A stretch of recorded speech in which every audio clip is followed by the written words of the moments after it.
I'm gonna be honest with all of you guys watching this video. I am an Avatar YouTuber, but I haven't read all of the comics. I plan on changing that, and I want to bring all of you guys with me, as I know 90% of you guys are cartoon only. So if you want to join me along on this journey by completing all of the Avatar comics, I'm gonna need you to hit that subscribe button, hit that like button to stay up to date. That was backwards, but without further ado, I bring you guys The Search Part 1.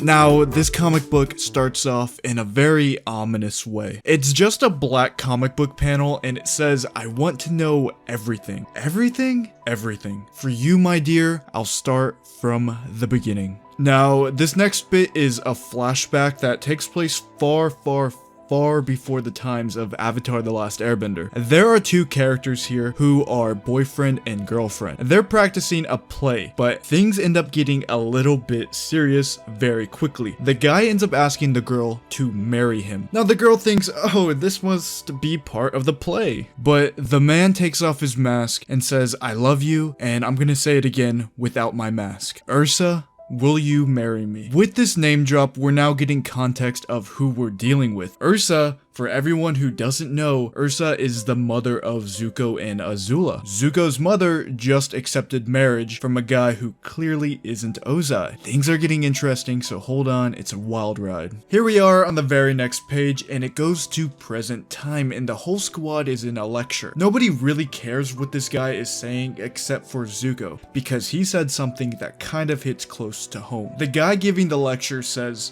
that for you to be able to rule a nation, you must learn to treat your own family with dignity before you govern a nation. Now this resonates with Zuko hard. He put his own father in prison. His own sister is in an institution. His mother has been banished since he was a child. What does that mean for his nation? Now these are all things that need to be addressed, and Zuko is thinking hard about this. While Zuko is thinking what to do, we end up going back to the flashback on the next page. Ursa is running home and she is just so excited to tell her parents what just happened. As she gets home, she's greeted with her mom crying. She ends up asking her mother what's wrong, and her mother's like, "Your dad's in the back with visitors." And then she tells Ursa that she loves her. Ursa ends up running to the back to see everything that's happening because she's very confused right now. And I'm sure most of you are too. She gets to the back to be greeted by Fire Lord Sozin and Prince Ozai. Sozin's basically like, "Listen here, you're Avatar Roku's descendant. That means you gotta marry this guy right here." The comic goes back to present time after this, and it seems like Zuko is arranging a meeting between Ozai and Azula, but nothing is really happening, so Zuko tries to bring in some tea to lighten the mood. This was a bad idea for just everybody. Zuko slips and Azula gets chi blocked. Now, Azula still isn't okay mentally at all, and she still hasn't accepted what happened to her.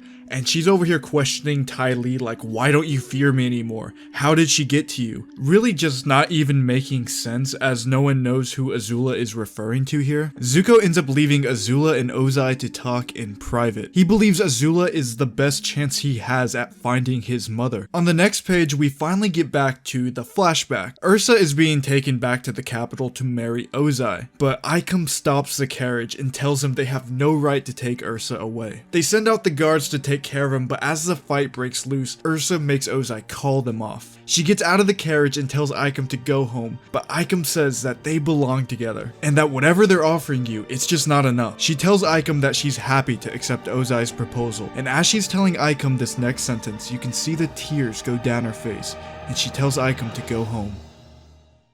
Zuko wants to be alone with Azula, so he ends up telling Suki and Ty Lee to go home. They have the rest of the day off. When they're finally alone, Zuko is just like, "Hey, what did you and Ozai talk about?" Azula completely ignores this and she's like, "Hey Zuko, have you ever been chi blocked before?" She starts describing how your joints go soft and they feel like they're made of wax. And right before your strength returns, you're more flexible than ever. And she pulls her arm out of the jacket and shoots Zuko with lightning. She ends up running off into this building and Zuko chases after her. He ends up finding Azula in this secret chamber and she's holding some letters in her hand. Azula tells Zuko that these letters right here, they contain information about how to find our mother. And then she proceeds to burn them right in front of his face. Zuko yells out, "What's wrong with you?" And this next part, hits very hard. Azula says, "Why don't you ask our mother? She would be more than happy to tell you." Then Azula tells Zuko, "I want to find her as much as you do, and I'll tell you what is in those letters on one condition." We get back to the wedding of Ozai and Ursa. Ozai tells Ursa that she needs to say goodbye to her parents, as it's forbidden to keep ties to your old life, and she needs to be fully devoted to her new duties. After this day,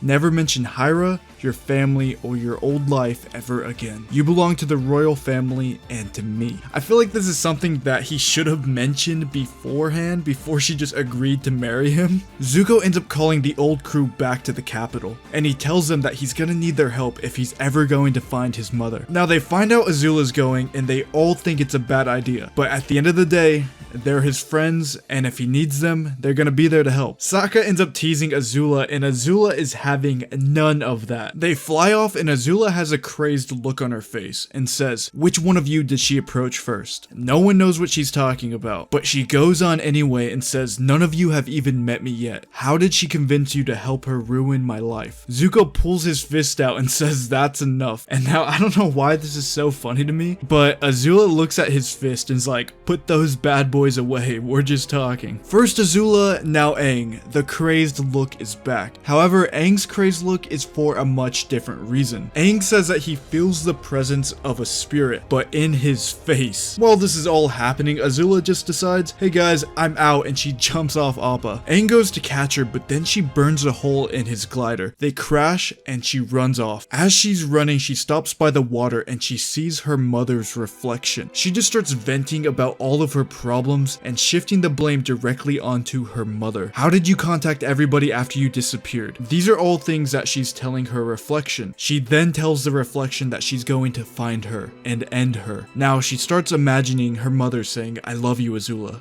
I do. This is your most treacherous act. You turn my own mind against me." Now with this line right here, we're finally getting some self-realization from Azula. She knows there's an inner conflict and she's no longer ignoring it. Zuko finds Azula and he tries to calm her down, but Katara is having none of that and ends up just capturing Azula. Aang is still making this face, and Azula is still speaking nonsense. On top of all of this commotion, the spirit is here. Aang is trying not to really hurt the spirit, but Appa just comes in and takes it out. The wolf ends up throwing up some butterflies, and Aang's like, "Don't attack, we could make things worse." And what does Azula do? She zaps him with lightning. Night comes around and Zuko sees Azula is clearly shivering. He sees Sokka cover up Katara, so he decides to do the same with Azula. But he sees something sticking out of her pocket. He takes it and it reads the following: "My dearest Ikem, it's taken me a long time to admit it, but you were right. I belong with you and nothing is worth this pain. My consolation is our son Zuko. When I look into his eyes, it's as if I'm looking into yours. My thoughts are always with you.